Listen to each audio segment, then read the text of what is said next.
Esto es DW Noticias desde Berlín. El Gabinete de Seguridad de Israel aprueba formalmente la ocupación de la ciudad de Gaza, desatando fuertes críticas a nivel nacional e internacional por el casi millón de desplazados que provocará la medida y lo que se teme será la toma del control total del territorio palestino por parte de las fuerzas israelíes. El primer ministro israelí Benjamin Netanyahu afirma que Israel pretende liberar a Gaza de la milicia islamista Hamás y rescatar a los rehenes que permanecen en la franja. Estos son nuestros titulares. La decisión de Benjamin Netanyahu enfrenta resistencia incluso dentro de los mismos círculos de seguridad de Israel y podría llevar a un aislamiento mayor de su gobierno en el escenario internacional. Tendremos detalles en vivo desde Tel Aviv. Además, Alemania frena las exportaciones de armas a Israel que puedan ser utilizadas para los operativos militares en Gaza. La decisión del canciller federal Friedrich Merz ha sido catalogada como sin precedentes. Y el presidente de Estados Unidos, Donald Trump, asegura que está listo para reunirse con Vladimir Putin para negociar una salida a la guerra en Ucrania. Esto a pesar de la reticencia del presidente ruso a considerar a Kiev en las negociaciones.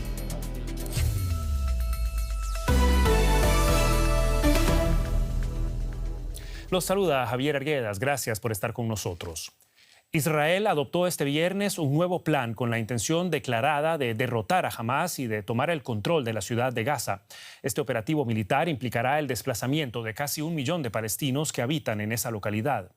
El Gabinete de Seguridad de Israel aprobó esta madrugada el plan del primer ministro Benjamin Netanyahu, a pesar de las críticas internas tanto en el ejército como en la propia sociedad israelí.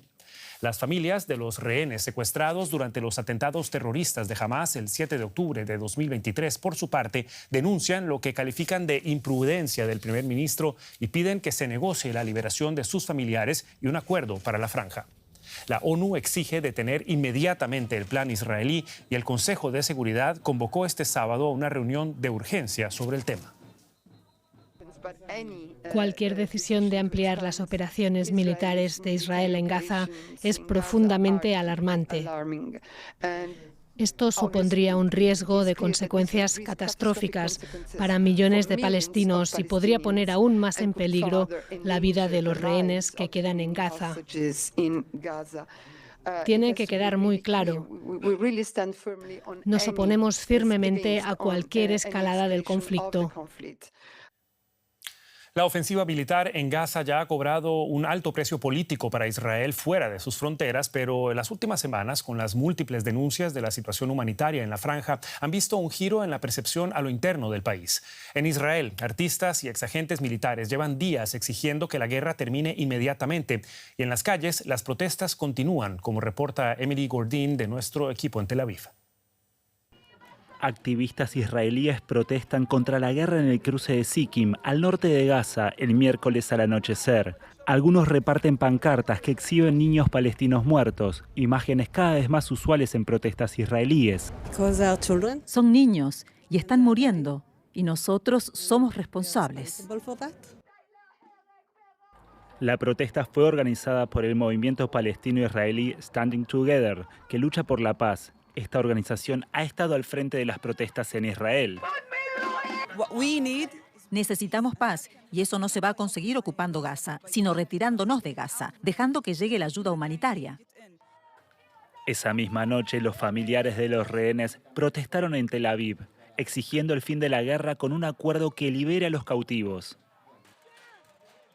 Algunos quisieron abrirse paso hacia los cuarteles militares, pero fueron bloqueados por la policía. A comienzos de semana, muchos de los referentes militares y de inteligencia difundieron una carta abierta a Trump para que presione a Israel con el fin de la guerra. En ella argumentaron, según nuestro criterio profesional, Hamás ya no representa una amenaza estratégica para Israel. Entre las firmas aparece Matan Vilnai, quien comandó fuerzas israelíes dentro de Gaza. Conozco a Hamás, conozco Gaza y sé lo que significa combatir el terrorismo. Como fuerza, volvieron a ser un grupo terrorista. En ese octubre, ellos eran un ejército terrorista. No es lo mismo. Es completamente diferente. Tenían batallones, compañías, pelotones, una cadena de mando, logística, muchos combatientes, pero ya no. Otras figuras destacadas de Israel llamaron a poner fin a la guerra. Cientos de músicos, escritores y actores firmaron la carta titulada «Paren el horror en Gaza». Ellos también quieren el regreso de los rehenes y que se acabe el sufrimiento de los palestinos en Gaza. Con la carta, los artistas destacan un tema que hasta el momento no tuvo mucha cobertura en Israel. Y sufrieron una fuerte reacción, como en esta protesta. Mientras Netanyahu no da señales de ceder ante las demandas de sus ciudadanos. Y establecemos contacto con la ciudad de Tel Aviv. Allí se encuentra la periodista Maya Siminovich con más detalles de estas noticias en desarrollo. Maya, ¿qué tal? Un gusto saludarte. Ya es un hecho la luz verde a este plan de Benjamin Netanyahu que entraría en vigor en cuestión de meses. ¿Qué detalles se conocen del plan del primer ministro? Hola Javier. Sí, se ha conocido hoy que después de que los ministros del Gabinete de Seguridad aprobasen el plan, van a empezar a moverse las cosas a partir del 7 de octubre. El plan fue aprobado ayer, que era 7 de agosto, tal vez sea por eso que es dentro de 2 meses, pero no deja de ser simbólico que todo esto se ponga en marcha cuando se van a cumplir 2 años de la masacre de Hamás y del comienzo de esta guerra. En ese momento se va a pedir a la población de Gaza, de la ciudad de Gaza, que se mueva hacia otros lugares, todavía no han decidido a dónde, porque va a emprender el ejército israelí la conquista de la ciudad. Esto es lo que se propone, esto es lo que están de acuerdo los miembros del gabinete del gobierno, esto es lo que el ejército no parece que esté tan de acuerdo, no está de acuerdo, pero también dice que no va a incumplir órdenes. Eso se trataría en un primer lugar. En un segundo lugar, puesto que el objetivo principal es desarmar a Hamás, según el comunicado de la oficina de Netanyahu, podría haber incursiones en otros lugares densamente poblados del centro de la franja. La ciudad de Gaza está en el norte, pasarían al centro. Han aprobado aparentemente varios de esos puntos, lo que pasa es que eso no se ha hecho público todavía. La decisión, Maya, está generando fuertes críticas a nivel interno, incluso dentro de los mismos cuerpos de seguridad, como nos lo contabas, y divide a la sociedad israelí. ¿Cómo se discute sobre estos planes dentro de Israel? En realidad, mi percepción personal es que la gente trata de no hablar tanto de estas cosas, puesto que hay un enfrentamiento muy serio y muy palpable. Digo, en el barrio, en los vecinos, en este tipo de ambientes. Los políticos, periodistas, analistas están llenando los medios con todas unas opiniones muy altas. Hay una manifiesta oposición a este paso emprendido o que va a emprender el gobierno israelí. La gente no quiere ocupar militarmente Gaza en general en el país. Saben las implicaciones que supone eso. Saben la situación en la que el ejército israelí se encuentra en Cisjordania después de mucho tiempo. ¿Qué va a pasar en Gaza? Va a pasar seguramente, o ya lo han dicho, que van a tener que llamar a 2 brigadas más, unos 200.000 combatientes, para que empiecen esta labor que empezaría dentro de 2 meses, como decía.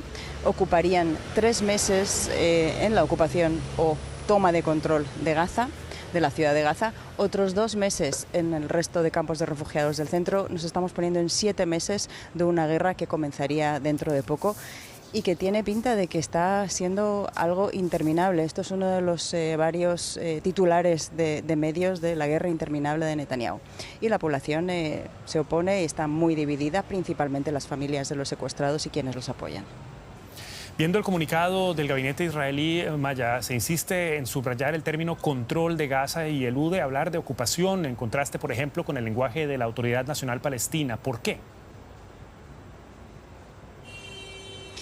Porque se supone que la palabra ocupación tiene otras implicaciones legales. Si un Estado ocupa a otro, tiene que estar al cargo de esa población civil, que en Gaza son nada menos que 2 millones y pico de habitantes. Por ahora, el gobierno israelí está acusando a otras organizaciones de la ONU y de ayuda humanitaria de no estar cumpliendo su labor, puesto que son ellas las que tendrían que estar actuando en el terreno. Si hay una ocupación efectiva del terreno, del territorio, Israel va a tener que ocuparse de absolutamente todo lo que concierne a esa población civil. Desplazamiento de dudosa legalidad o flagrante ilegalidad entra dentro de eso, sanitación, educación, alimentación, toda una serie de cosas que Israel tendría que ocuparse. Y además Netanyahu ha dicho que el gobierno temporal de la Franja de Gaza va a pasar a manos de un gobierno árabe, sin especificar se niega a que sea, por supuesto, Hamás y también la Autoridad Nacional Palestina. Con lo cual Israel se queda en una situación en la que no solamente ocupación militar, sino también gobierno de Gaza. Es algo que es lo que se está preguntando todo el mundo y, sin embargo, hay gente alrededor de Netanyahu que está diciendo que esto es un plan abierto y que si Hamás se viene a negociar es posible revertirlo. Seguiremos, por supuesto, muy pendientes de los próximos desarrollos. Maya Siminovich con el reporte desde Tel Aviv. Maya, muchísimas gracias y muy buenas noches. Gracias, Javier. Y analizamos, por supuesto, también las reacciones internacionales, comenzando aquí mismo en Alemania. El canciller federal de Alemania, Friedrich Merz, anunció que este país va a suspender las entregas de armas a Israel que puedan ser utilizadas en la Franja de Gaza. El anuncio se da como respuesta al plan de tomar la ciudad de Gaza, como escuchábamos. Tras darse a conocer la medida, el primer ministro de Israel, Benjamin Netanyahu, acusó a Alemania de recompensar a Hamás con esta decisión.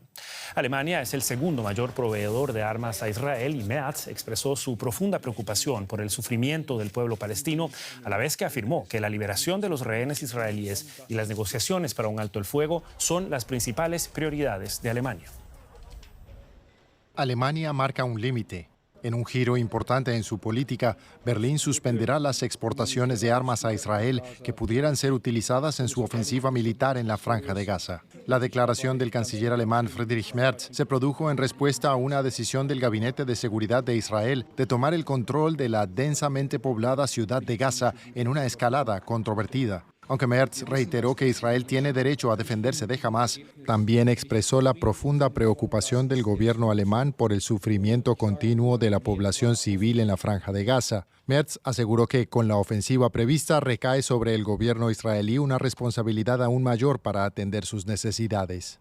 Miembros de extrema derecha de la coalición de gobierno han presionado por una toma total de Gaza. Algunos incluso han pedido el reasentamiento judío en el enclave. Pero el liderazgo militar de Israel se ha opuesto al plan de tomar la ciudad de Gaza, advirtiendo que podría poner en peligro a los rehenes aún cautivos y aumentar la presión sobre el ejército israelí tras casi 2 años de guerra. La oposición a la guerra está creciendo en la sociedad israelí. Las encuestas de opinión muestran que la mayoría de los israelíes quieren que la guerra termine con un acuerdo que garantice la liberación de los rehenes restantes. El jueves, miles de personas protestaron contra el plan de Netanyahu en Jerusalén y en varios otros puntos del país. Sé que el plan es acabar con Hamás, pero llevamos 2 años intentándolo. No hemos avanzado mucho. Hemos perdido a tantos soldados y aún no hemos traído a todos los rehenes a casa. Así que no parece que este plan esté logrando un verdadero progreso. Israel también enfrenta una creciente condena internacional en medio del hambre generalizada, el desplazamiento y la muerte en Gaza. Además de Alemania, otros líderes europeos han criticado duramente el plan de ampliar aún más la ofensiva en Gaza, incluida la presidenta de la Comisión Europea, Ursula von der Leyen, quien instó al gobierno israelí a reconsiderar su decisión en una publicación en redes sociales. Mientras tanto, las fuerzas israelíes continúan sus ataques en toda Gaza. En este video, el ejército israelí afirma haber atacado un lanzacohetes armado utilizado para atacar el sur de Israel. Para los civiles de Gaza, la posibilidad de una nueva escalada por parte de Israel significa aún más sufrimiento. Aunque aún no está claro cuándo comenzará la operación en la ciudad de Gaza, se espera que el gobierno ordene otra evacuación masiva. Aquí en Alemania, el anuncio de la suspensión de las exportaciones armamentísticas a Israel para fines de su propuesta militar en Gaza tomó a muchos por sorpresa, incluso dentro de los socios de gobierno del canciller Friedrich Merz. Nuestra analista política, Paola Álvarez, nos acompaña a esta hora desde nuestro estudio parlamentario. Paola, saludos desde el estudio central. Se habla de una decisión sin precedentes. ¿Es realmente así? Y si fuera el caso, ¿por qué Alemania da este paso ahora? Sí, Javier, no tiene precedentes, desde luego, la forma y la dureza de las palabras. No se había visto un anuncio público de una medida ni siquiera similar de este tipo, y eso que al gobierno anterior se le acusó varias veces de estar llevando a cabo un embargo de facto de algunas armas de guerra hacia Israel. Fue el propio Merz el que lanzó algunas de esas acusaciones desde la oposición. El ahora canciller ha pasado de criticar un apoyo que consideraba débil a este punto que llega tras una subida de tono progresiva. Hace un par de meses decía Merz por primera vez que no entendía bien los objetivos objetivos del ejército israelí en Gaza. A finales de julio se unía Francia y Gran Bretaña en otro comunicado inédito y finalmente llegamos a este anuncio que muchos consideran más simbólico que efectivo, pero que es sin duda histórico porque cruza una línea nueva para Berlín. Llega ahora por muchos motivos. Alemania siente una creciente presión por lo que puede acabar implicando su apoyo incondicional y siente además que en Israel se hace caso omiso a todos sus llamados. Hasta hace 2 días el gobierno había discutido y puesto en pausa cualquier decisión sobre posibles sanciones, pero aún no se conocía ese nuevo plan de Netanyahu, al que cabe decir también que ayer se sumó la publicación de una amplia encuesta de opinión de la televisión pública alemana que recogía que el 66% de la población cree que el gobierno debería ejercer más presión sobre Israel. El comunicado del canciller Paola habla concretamente de no autorizar la exportación de equipos militares que puedan ser utilizados en la Franja de Gaza. ¿Qué significa esto? ¿De qué equipos se trata y qué efecto pueden tener en los planes de Israel? La elección de las palabras, desde luego, no es casual y es que actualmente Alemania envía sobre todo equipación militar, piezas de repuesto, tecnología, más que armas de guerra propiamente dichas o incluso munición a Israel. Por eso la mayoría de expertos ha coincidido hoy en que la medida va a ser más estética que efectiva. Aunque Alemania sigue siendo, como decíais, segundo proveedor de armas de Israel, ha ido midiendo y reduciendo sus envíos desde el 7 de octubre de 2023, cuando tras los atentados de Hamás sí que multiplicó por 10 sus exportaciones de armas. Esas acusaciones de las que hablábamos antes al gobierno de Olaf Scholz de llevar a cabo ese embargo de facto se basaban de hecho en un descenso de las exportaciones que llegó a traducirse en una reducción y por momentos suspensión de envíos de artillería y munición, hasta el punto en que Israel dicen que ha dejado de solicitar este tipo de equipos a Alemania y reforzado esos pedidos a Estados Unidos. Poniéndolo en número, desde el 7 de octubre de 2023 Alemania autorizó exportaciones de armamento a Israel por más de 485 millones de euros, pero más de la mitad fueron aún en 2023, un tercio en 2024 y el resto en los primeros meses de este año. Este viernes nadie se aventuraba a confirmar qué envíos, qué tipo de armas van a verse por tanto afectados, pero se coincide en que serán pocos lotes con poca repercusión estratégica que no diplomática. Así nos lo explicaba Paola Álvarez. Paola, muchísimas gracias por tu análisis y hasta la próxima. Y por supuesto tenemos también reacciones en Bruselas. La periodista Beatriz Ríos se encuentra en el corazón de la Unión Europea para ofrecernos la perspectiva del bloque. Beatriz, muy buenas noches para vos. El anuncio de Netanyahu llega en una semana que ha visto duras condenas contra la campaña de Israel en la Franja de Gaza desde Bruselas. ¿Qué reacciones ha habido en el bloque ante este nuevo plan? La primera reacción ha sido la de la presidenta de la Comisión Europea, Ursula von der Leyen, que ha llamado al gobierno israelí a reconsiderar la idea de invadir por completo Gaza. Mucho más duro ha sido el presidente del Consejo Europeo, Antonio Costa, que no solo les llama a reconsiderar esa decisión, sino que además insiste en que hacerlo violaría el acuerdo que cerraron la Unión Europea e Israel para intentar aumentar la llegada de ayuda humanitaria a Gaza, pero además el derecho internacional y los derechos humanos. Por eso el presidente del Consejo Europeo pide a Israel que reconsidere su decisión porque entiende que de llevarse a cabo pondría en riesgo las relaciones entre Israel y la Unión Europea, que deberían revisarse. Una cosa son las palabras y otra son los hechos. Lo hemos visto a lo largo de este conflicto. ¿Evalúa la Unión Europea algún tipo de medida coercitiva ante este paso? Bueno, hay que recordar que hace unos meses un número importante de países de la Unión Europea pidió que se revisara el acuerdo de asociación con Israel. Este acuerdo regula las relaciones políticas, económicas y comerciales entre la Unión Europea e Israel, que son realmente muy importantes. Sin embargo, a pesar del deterioro de la situación, hasta ahora no se han tomado medidas. Precisamente cuando se cerró ese entendimiento entre Israel y la Unión Europea para aumentar la entrada de ayuda en Gaza, la jefa de la diplomacia europea, Kaja Kallas, planteó a los ministros una serie de opciones para sancionar a Israel. Y en esa reunión los ministros acabaron por no tomar ninguna decisión porque consideraban que el diálogo con Israel debía aliviar la situación humanitaria en Gaza, algo que sin embargo no ha sucedido. Este nuevo paso del gobierno israelí aumenta la presión sobre los gobiernos europeos. Una de las pocas propuestas que está actualmente sobre la mesa es la suspensión del acceso a fondos en un fondo que está previsto para ayudar a la investigación. Es prácticamente una cuestión simbólica, como pasaba en el caso de Alemania, pero ni siquiera esto ha contado con la mayoría suficiente de los países. Ciertamente el cambio de posición de Alemania podría cambiar esta situación y podría llevar a cabo una decisión en las próximas semanas, pero veremos cuál es la reacción de los gobiernos, porque de momento la Unión Europea, a pesar del deterioro de la situación y de que hace décadas que Israel viola el derecho internacional y los derechos humanos en Gaza, no ha tomado medidas. Era la perspectiva desde Bruselas de la mano de Beatriz Ríos. Beatriz, muchas gracias y buen fin de semana. Fijamos ahora la mirada en el conflicto en Ucrania. El Kremlin confirmó la reunión entre Vladimir Putin y Donald Trump con el objetivo de negociar el fin de la guerra en Ucrania. Se espera que el encuentro tenga lugar la próxima semana en Emiratos Árabes Unidos. Aún se desconocen los detalles del esperado encuentro entre los mandatarios. Trump sugirió que existe la posibilidad de una reunión tripartita que incluya al presidente de Ucrania. Desde el inicio del acercamiento con el Kremlin en enero, el gobierno de Trump se había resistido a acordar una cumbre con Putin hasta que el Kremlin diera una señal clara de que se tomaba en serio un verdadero alto el fuego en el campo de batalla.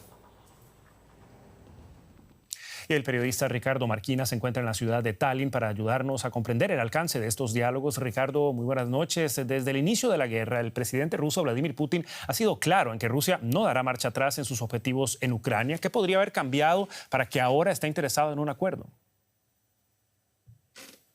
Muy buenas noches. Bueno, pues básicamente dos factores, y es que la ofensiva de verano de Rusia ha fracasado, como fracasó el verano pasado la ofensiva de verano ucraniana. Han fracasado la rusa este año, la ucraniana el año pasado, y esto nos muestra que el frente está realmente atascado. En muchas partes apenas se ha movido unos metros. Por otra parte, la crisis económica está golpeando fuertemente a Rusia. Rusia va a crecer un 0% de aquí a final de año, según el propio Banco Central de Rusia, y grandes compañías rusas tienen muy serios problemas. Aeroflot debía recibir 10 nuevos aviones este año, de momento solo ha recibido uno por culpa de las sanciones. Y otras grandes empresas, compañías nacionales automovilísticas como UAS o Kamaz, han tenido que reducir de 7 a 4 los días que trabajan sus trabajadores, y sus salarios un 20% menos cobran los trabajadores cada mes. Esto quiere decir que Rusia tiene serios apuros políticos y militares, y quizás le venga bien ahora un alto el fuego, que no una paz definitiva, pero sí un alto el fuego si consiguen sobre todo asegurar que en esa firma de alto el fuego las tropas ucranianas se retiran de Lugansk y de Donetsk, de todo Donbass. Algo que probablemente tendría que decidir Volodymyr Zelensky. La presencia o no del presidente ucraniano en esta reunión ha sido motivo de discordia en esfuerzos de paz anteriores, porque Putin no lo considera un interlocutor legítimo. ¿Qué tan probable es que Zelensky tenga voz y voto en todo este proceso? Así es, hasta el momento Rusia siempre ha descartado el encuentro con Zelensky hasta que no hubiera algo que firmar. Pero eso es precisamente lo que podría cambiar si la reunión de Trump y Putin es un éxito. Un éxito que puede ser, desde luego, no la paz. Estamos todavía muy lejos de un tratado de paz, pero sí se podría firmar congelar la línea del frente, decidir qué tropas ucranianas se retiran de dónde, qué tropas rusas se retiran de dónde, y quizás un alto el fuego a medio plazo, quizás de unos años, congelar básicamente el conflicto. Si eso se acuerda entre Trump y Putin, podría haber una segunda reunión para firmarlo. Insisto, un alto el fuego, no la paz definitiva. Estamos todavía muy lejos, ya que hay mucho interés, hay desde luego mucha excitación con respecto a este encuentro, pero creo que es evidente para todos que firmar la paz ahora mismo es algo que podría llevarnos varios meses de negociaciones, unas negociaciones que todavía ni siquiera han empezado. Veremos qué ocurre la próxima semana. Ahí estarás para contárnoslo. Ricardo Marquina, desde Tallinn, muchas gracias. Un saludo. El gobierno del presidente de Estados Unidos, Donald Trump, aumentó de 25 a 50 millones de dólares la recompensa por información que conduzca al arresto del presidente de Venezuela, Nicolás Maduro. El anuncio lo hizo la fiscal general Pam Bondi en una alocución donde acusó al mandatario venezolano de ser uno de los mayores narcotraficantes del mundo y amenazar la seguridad nacional. Washington ha vinculado a Maduro con el cartel de los Soles, el cartel de Sinaloa y el grupo Tren de Aragua, y lo acusa de traficar cocaína y fentanilo hacia Estados Unidos. También se han incautado más de 700 millones de dólares en activos supuestamente de Maduro. La presidenta de México, Claudia Sheinbaum, dijo este viernes que su país no está investigando los supuestos vínculos por no tener pruebas de tales. Y Perú y Japón quieren estrechar aún más sus lazos económicos, así lo acordaron hoy en una cumbre bilateral en Tokio. La presidenta peruana Dina Boluarte fue recibida con honores por el primer ministro japonés Shigeru Ishiba en esta visita que forma parte de una gira asiática de la mandataria. El acuerdo firmado incluye la promoción de inversiones de empresas japonesas en Perú y su participación en proyectos de infraestructura. Perú, por su parte, se compromete a abastecer a Japón de minerales y otras materias primas. Ambos países mantienen un vínculo histórico de intercambio desde finales del siglo XIX debido a la inmigración nipona que llegó a Perú. En Japón, entre tanto, el gobierno instó a cientos de miles de personas a evacuar sus hogares por las lluvias torrenciales y las inundaciones. Las autoridades afirman que las condiciones meteorológicas suponen un peligro para la vida. 2 personas ya fueron rescatadas de una casa que quedó atrapada en un deslizamiento de tierra. Una tercera persona sigue desaparecida. Los limpiaparabrisas apenas conseguían mejorar la visión. Una cantidad de lluvia récord. Casi 500 milímetros cayeron en 24 horas en la prefectura japonesa de Kagoshima, en el sur del país. La Agencia Meteorológica de Japón declaró que este tipo de lluvias torrenciales nunca se habían visto en la región. Las autoridades han activado una alerta máxima por lluvias torrenciales e instan a los ciudadanos que se encuentren cerca de cauces fluviales a abandonar las zonas. Han pedido a la población que se ponga a salvo, que no esperen a recibir órdenes del gobierno. En la ciudad de Aira, un deslizamiento de tierra destruyó esta casa, dañando toda su estructura. El techo por poco no alcanzó una casa vecina. 2 personas fueron rescatadas y una mujer de unos 30 años sigue desaparecida, según informan los bomberos locales.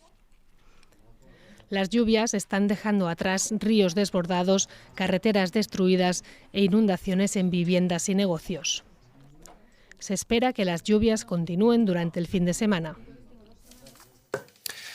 Donde llueve en una parte puede también haber incendios en otra. Una localidad del norte de España está probando un método poco habitual para prevenir incendios: utilizar una de las criaturas con más hambre del reino animal.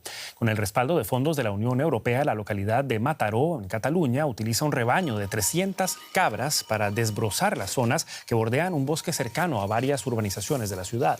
Se crean así de forma sostenible y natural valiosos cortafuegos que pueden evitar daños en caso de incendios. La capacidad de estos herbívoros para roer las plantas más espinosas, como los cactus y los cardos, las hace ideales para despejar la maleza y otros materiales combustibles. El Ayuntamiento de Mataró afirmó que el proyecto piloto ha sido un éxito y que este método se implementará. Y con esto llegamos al final de DW Noticias en esta edición. Quedan al día con la actualidad internacional. Recuerden que pueden mantenerse al tanto en dw.com y visitarnos en nuestras redes sociales buscando DW Español. Soy Javier Arguedas, junto al equipo en Berlín. Hasta la próxima y que la pasen bien.